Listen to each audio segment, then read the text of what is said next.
തോമാ, നീ എന്നെ കണ്ടതുകൊണ്ട് വിശ്വസിച്ചു, കാണാതെ തന്നെ വിശ്വസിക്കുന്നവർ ഭാഗ്യവാന്മാർ.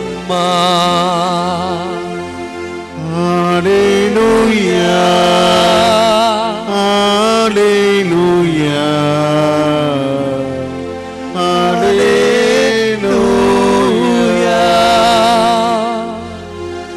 കർത്താവ് നിങ്ങളോടു കൂടെ,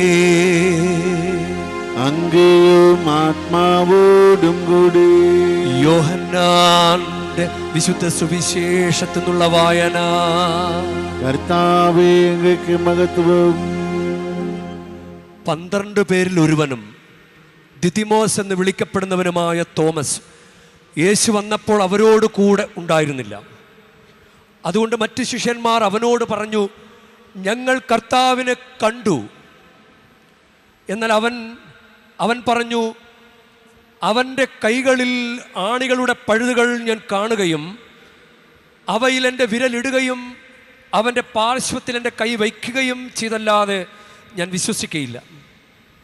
8 ദിവസങ്ങൾക്ക് ശേഷം വീണ്ടും അവൻ്റെ ശിഷ്യന്മാർ വീട്ടിലായിരുന്നപ്പോൾ തോമസും അവരോട് കൂടെ ഉണ്ടായിരുന്നു.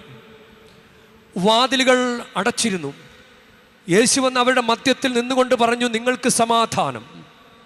അവൻ തോമസിനോട് പറഞ്ഞു, നിന്റെ വിരൽ ഇവിടെ കൊണ്ടുവരിക, എൻ്റെ കൈകൾ കാണുക, നിന്റെ കൈ നീട്ടി എൻ്റെ പാർശ്വത്തിൽ വയ്ക്കുക, അവിശ്വാസിയാകാതെ വിശ്വാസിയായിരിക്കുക. തോമസ് പറഞ്ഞു, എൻ്റെ കർത്താവേ, എൻ്റെ ദൈവമേ. യേശു അവനോട് പറഞ്ഞു, നീ എന്നെ കണ്ടതുകൊണ്ട് വിശ്വസിച്ചു, കാണാതെ തന്നെ വിശ്വസിക്കുന്നവർ ഭാഗ്യവാന്മാർ. കർത്താവിൻ്റെ സുവിശേഷം. ക്രിസ്തുവേ, അങ്ങേക്ക് സ്തുതി.